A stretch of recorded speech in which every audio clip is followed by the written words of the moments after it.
السلام علیکم ورحمۃ اللہ وبرکاتہ۔ آج کا ہمارا سبق اسم معرفہ، جس کو میں نے کہا ڈیفینٹ ناؤن کی ایک قسم، جس کو ہم کہتے ہیں اعلام۔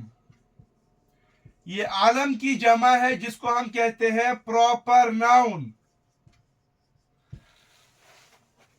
اسم معرفہ کی ویریس ٹائپس میں سے ہم نے ضمائر کی بحث کو پڑھا، اس کی اور تفصیل ہے، اس کو انشاءاللہ بقیہ دروس میں بیان کرنے کی کوشش کریں گے۔ پراپر ناؤن یعنی کسی کا خاص نام۔ میں نے کہا دہلی، تو آپ کے ذہن میں یہ بیٹھ گیا کہ وہ جگہ جو ہندوستان کی کیپٹل ہے۔ میں نے کہا مکہ، میں نے کہا مدینہ، میں نے کہا کشمیر، میں نے کہا فیضان، میں نے کہا زید، میں نے کہا احمد، محمد۔ تو آپ کے ذہن میں یہ بیٹھا کہ کسی کا نام پکارا جا رہا ہے، بیان کیا جا رہا ہے، ذکر کیا جا رہا ہے، تو اسی کو ہم پراپر ناؤن کہتے ہیں۔ جب کسی کا خاص نام ہو تو اسی خاص کو تو معرفہ کہتے ہیں، اس لیے معرفہ کی ایک قسم، اس کو ہم کہتے ہیں علم یعنی پراپر ناؤن۔ دوسری قسم اس کو ہم کہتے ہیں ڈیمونسٹریٹو پروناؤن، جس کو ہم کہتے ہیں اسماء اشارہ۔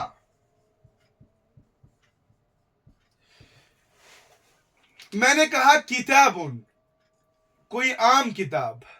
اب میں نے کہا ھذا الکتاب، تو ھذا جو ہے یہ اسم اشارہ ہے، اس کی وجہ سے یہ کتاب خاص بن گئی۔ کس کا نام، کس کتاب کے بارے میں کہا جا رہا ہے؟ اس کتاب کے بارے میں، اس کتاب کے بارے میں، ان دو کتابوں کے بارے میں، ان سب کتابوں کے بارے میں، ان سب کتابوں کے بارے میں۔ تو جو اس اشارہ کر کے کہا جاتا ہے اور جس کی طرف اشارہ کیا جائے اس کو مشار الیہ کہا جاتا ہے۔ تو یہ ڈیمونسٹریٹو پروناؤن جو ہے یہ اسم معرفہ کی قسم ہے۔ مثال کے طور پر اس میں اگر ایک مرد کی طرف یا کیا کہتے ہیں اس کو میسکولائن کی طرف اشارہ کیا جا رہا ہے، اس کو ہم کہتے ہیں ھذا۔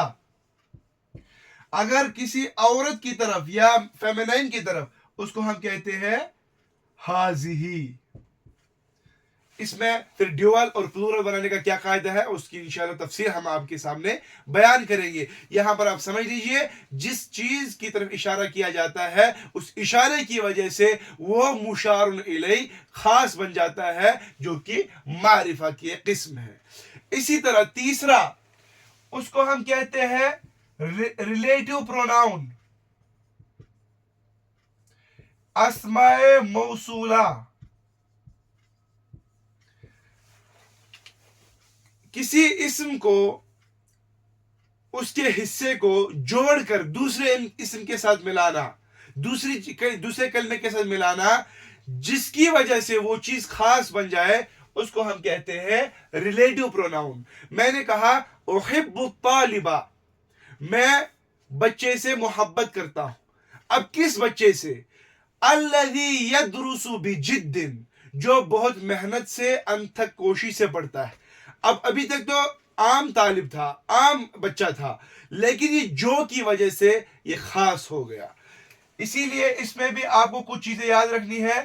اگر کسی ایک واحد میسکولائن کی طرف اشارہ کرنا ہے تو الذی، اگر ایک فیمینائن کی طرف التی۔ اس کے بعد ڈیوال اور پلورل بنانے کا قاعدہ انشاءاللہ آپ کو بتایا جائے گا۔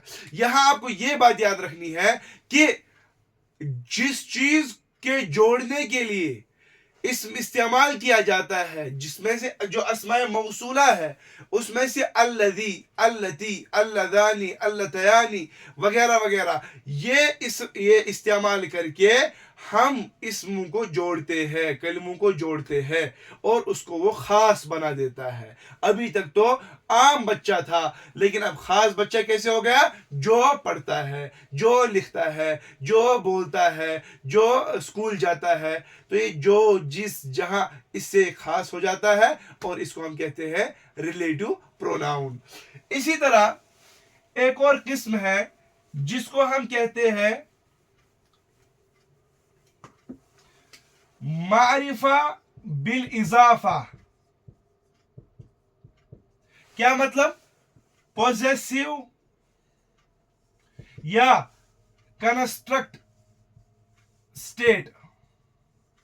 ابھی تک میں نے کہا کتاب، کتاب کو عام کر دیا ہم نے. اب میں نے کہا کتاب محمدن، محمد کی کتاب. یہ محمد کے بغیر عام ہے، اور محمد کی وجہ سے یہ کتاب خاص ہو گئی کہ یہ محمد کی کتاب ہے. تو اس کو ہم کہتے ہیں معرفہ بالاضافہ. کسی کے ساتھ اضافت کرنے کی وجہ سے وہ چیز خاص ہو جاتی ہے، جو کہ ڈیفینٹ ناؤن کی قسم بن جاتی ہے. اس کی بات انشاءاللہ آپ کو مرکب کے بحث میں بھی آئے گی، وہ انشاءاللہ آپ کو پڑھائیں گے.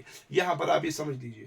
اس کے بعد اور ایک قسم ہے معرفہ بندا، یعنی ڈیفینٹ بائی ووکیٹیو. میں نے کہا رجل، عام آدمی. میں نے کہا یا رجل، یا شیخ، یا حبیب. تو اس کی وجہ سے، بلانے پکارنے کی وجہ سے وہ چیز خاص بن جاتی ہے. ابھی تک کوئی بھی رجل، لیکن جب میں نے کہا یا رجل تو اس سے خاص ہو گیا کہ کسی آدمی کو بلا رہا ہے جو اس کے سامنے ہوگا. یہ بات اس میں معرفہ کی قسم میں آ جاتی ہے. اسی طرح جب آپ انگلش میں سینٹنس بناتے ہیں، بک تھا دا بک بن گیا، تو یہ دا آپ نے لگایا، اس سے یہ پرٹیکولر بن گیا. اسی دا کو عربک میں الف لام کہتے ہیں، اور الف لام جو ہے یہ قسم ہے، اور اس کو کہتے ہیں معرفہ بعلامہ، یعنی علامت اس کی الف لام ہے. تو اس چیز سے خاص ہو گیا اور یہ معرفہ بن گیا، یعنی ڈیفینٹ ناؤن بن گیا. ان چیزوں کو آپ دیکھ لیجئے، انشاءاللہ یہ آپ کو سمجھ میں آیا ہوگا. اس کا کنسپٹ آپ بٹھا لیجئے اور پھر سے آپ اس کو دہرائیے اور اس کو لکھیے. والسلام علیکم ورحمۃ اللہ وبرکاتہ.